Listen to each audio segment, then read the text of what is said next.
समन्त चक्रवालेषु अत्रा गच्छन्तु देवता सद्धम्मं मुनिराजस्स सुनन्तु सग्गमुक्तदं ධම්මස්සවන කාලෝ අයං බදන්තා ධම්මස්සවන කාලෝ අයං බදන්තා ධම්මස්සවන කාලෝ අයං බදන්තා නමෝ තස්සේ භගවතු වරහතෝ සම්මා සම්බුද්දස්ස නමෝ තස්සේ භගවතු වරහතෝ සම්මා සම්බුද්දස්සේ නමෝ තස්සේ භගවතු වරහතෝ සම්මා සම්බුද්දස්සේ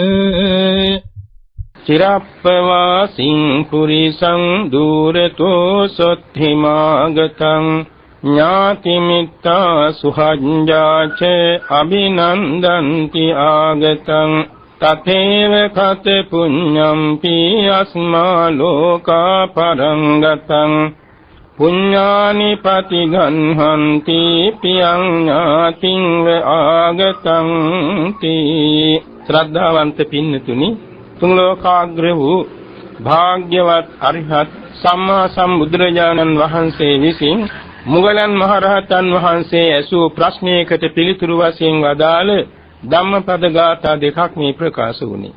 ධම්මපදයේ ප්‍රිය වර්ගයේන ගාථා දෙකක්.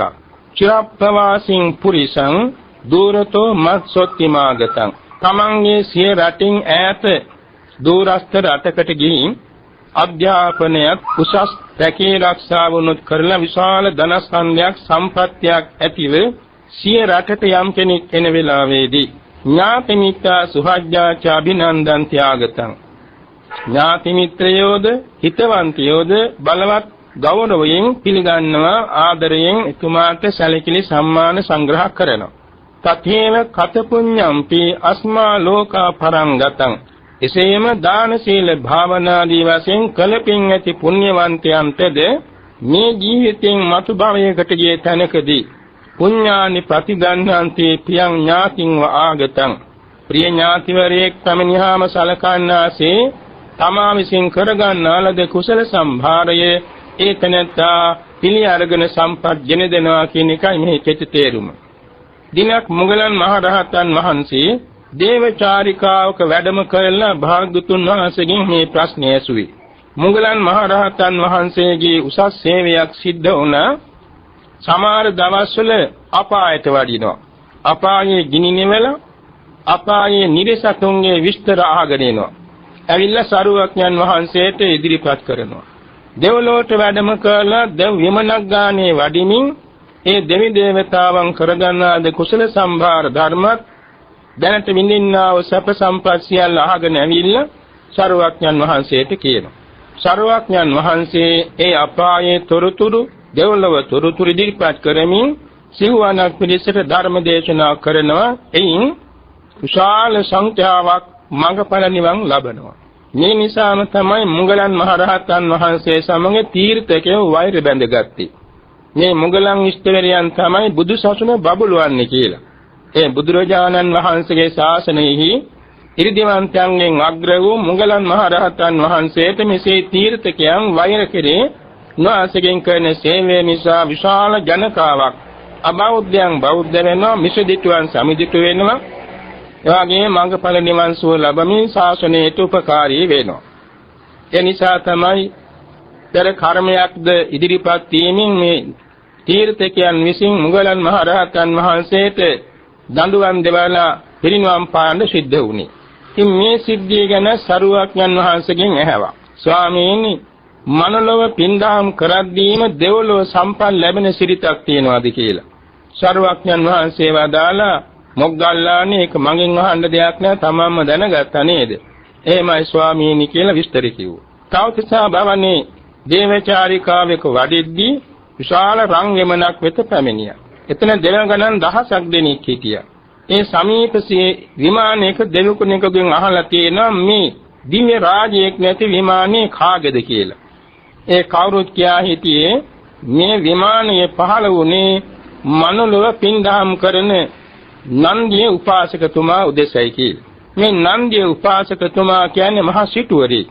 සවැත් නුවර අනාථපිණ්ඩික සිටුවරයා වගේම දේශ දේශාන්තරවල වෙළඳ ව්‍යාපාර කරමින් ධනෝපායනය කරන දහස් ගණන් දිනපතා යදියන්ට යාචකයන්ට දුප්පතුන්ද අනාථයන්ට දන් වැටක් පැවැත්වූ මහා ත්‍යාගවන්තයෙක්. වාසය කළේ වාරාණසී නගරේ.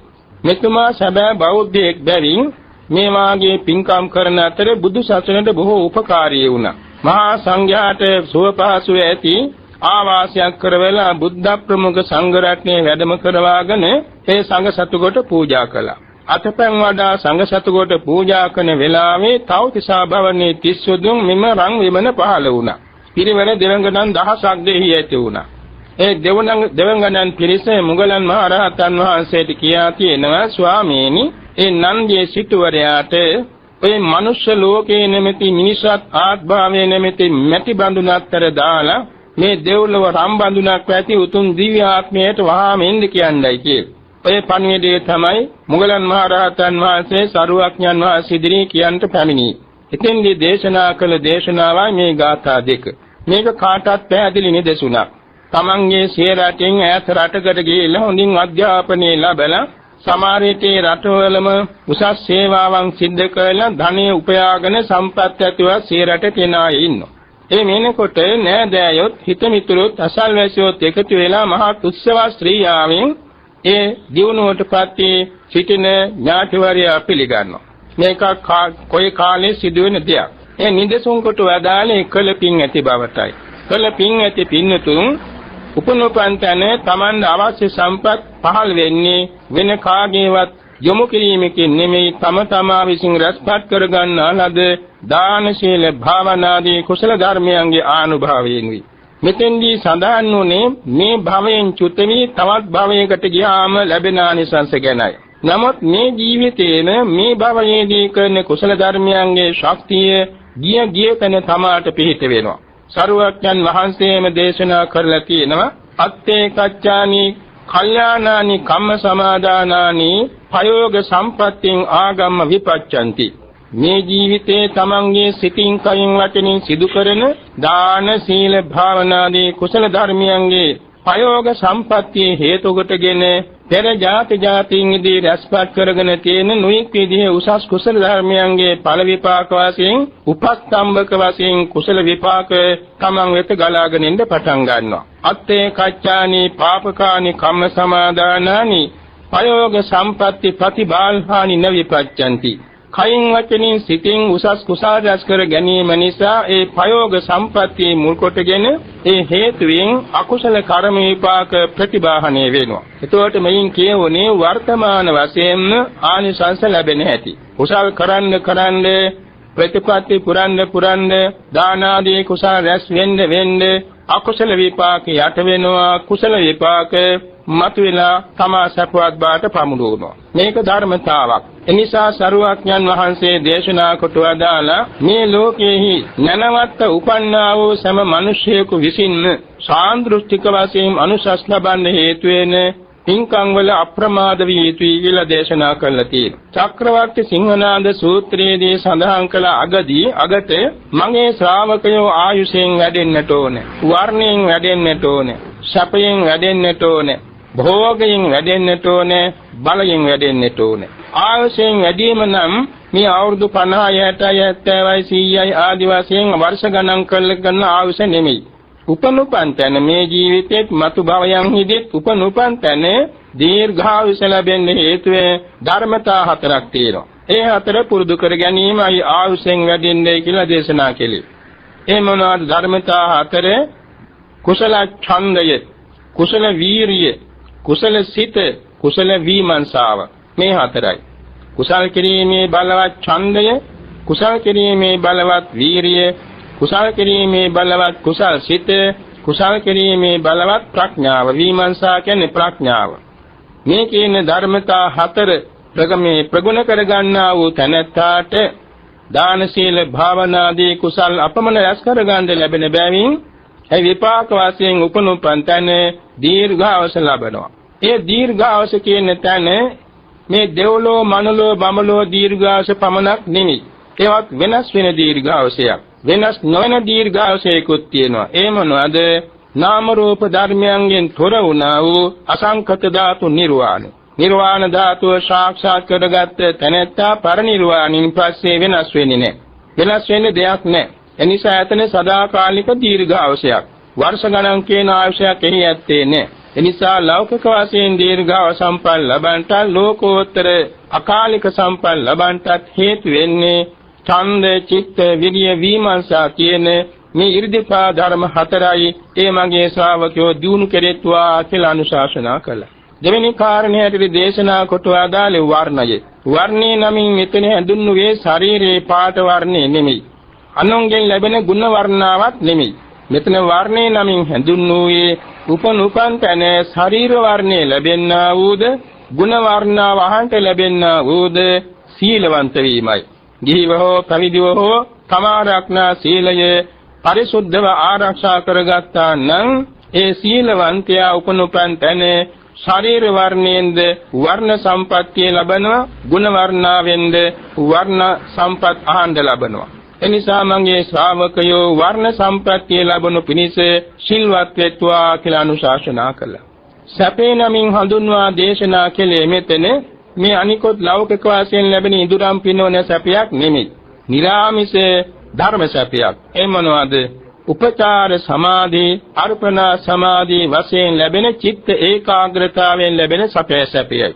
ඒකට කියන්නේ නිරාමිස සැපය කියලා. ඒ කියන්නේ ඇස පිනවන සැපය කෙලෙස් වැඩිනවා.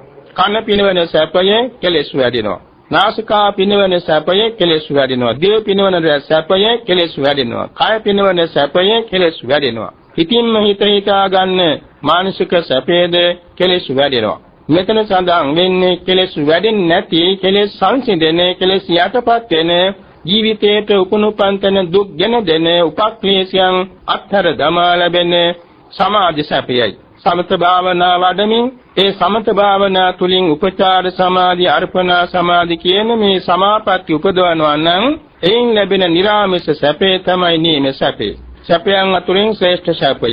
ඔය සැප කියන තැන ප්‍රීතියෙන් තොර වූ සැපයකුත් තියෙනවා. ඒ කියන්නේ ධ්‍යාන වඩන කෙනෙකු විසින් පංචකාක්‍රමයෙන් ධ්‍යාන වඩනකොට, චතුස්කාක්‍රමයෙන් ධ්‍යාන වඩනකොට තුන්වෙනි ධ්‍යානයක්. පංචක ක්‍රමයෙන් සතරවෙනි ධ්‍යානයක් ප්‍රීතියෙන් තොර වූ සැපයෙන් යුක්ත වූ ධ්‍යානයක්. ඒක බොහෝම සාන්ත සැපයක් කියලා හඳුන්වනවා. ඒ වාගේ සමාධි සැපේ තමයි නිරාමිස සැපේ මගේ ශ්‍රාවකයන් විසින් විඳින්නට ඕන. නිසා මගේ ශ්‍රාවකයන් විසින් සැපවත් වෙන පිණිස සමාධි භාවනා වඩත්වා කියලා උපදෙස් දුන්නා. මෙතන මේ භෝග සම්ප්‍රත්‍ය නමින් දේශනා කොට වදාළේ මේ බාහිර ලෝකයා සලකන භෝග සම්පත් නෙමෙයි. ගෙවල් දොරවල් ඉඩකඩම් යාන වාහන අඳුම් පැළඳුම් මිල මුදල් රන් රිදී ආභරණ ආදී මේවා නෙමෙයි. එතන භෝගේ නමින් හඳුන්වන්නේ ධර්මතා හතරක්. ඒ මොනවාද? මෛත්‍රී, කරුණාව, මුදිතාව, උපේක්ෂාව. මේ හතර වැඩූ තැනත්තා උපනුපන් තැන තමාට අවශ්‍ය සීලෝම සම්පන්න ලබන්නේක් වෙනවා. සිව්බඹ විහරණය වැඩූ තැනත්තා උපනුපන් තැන දෙමව්පියන්ට ඉස මුදුනේ පැලඳී මණිකක් වාගේ ප්‍රියමනාප වෙනවා. සහෝදර සහෝදරියන්ට ප්‍රියමනාප වෙනවා. නෑදෑ හිතමිතුරන්ට ප්‍රියමනාප වෙනවා. ගම් වැසියන්ට රට වැසියන්ට ප්‍රියමනාප වෙනවා. එතුමා හිතන පිට පතන හැම දෙයක්ම පිළිලා ඉතිරලා ලැබෙන්න පටන් ගන්නවා. ඒමක් නිසාද වැඩෝ ඒ බ්‍රහ්ම විහරණ භාවනා ගුණ නිසයි. ඒසා මගේ ශ්‍රාවකයන් විසින් තමාට උපනුපන් තැන අවශ්‍ය භෝග සම්පත් ඉතිරි ලැබෙනු පිණිස මෛත්‍රියත්, කරුණාවත්, මුදිතාවත්, උපේක්ෂාවත් වඩත්වා කියන ශාසනා කළා. පස්වෙනිකානේ බලය. බලය නමින් මෙතන දේශනා කොට වදාළේ ලෝක ධාතුවේ තියෙන බින්දින්න බැරි බලවේග පහක්. මේවට කියන මාර බලවේග කියලා. ක්ලේශ මාර බලවේගී, ස්කන්ධ මාරය, අபிසංස්කාර මාරය, දිව්‍ය පුත්‍ර මාරය සහ මච්චු මාරය කියන මාරයෝ පස් දෙනෙක් ඉන්නවා.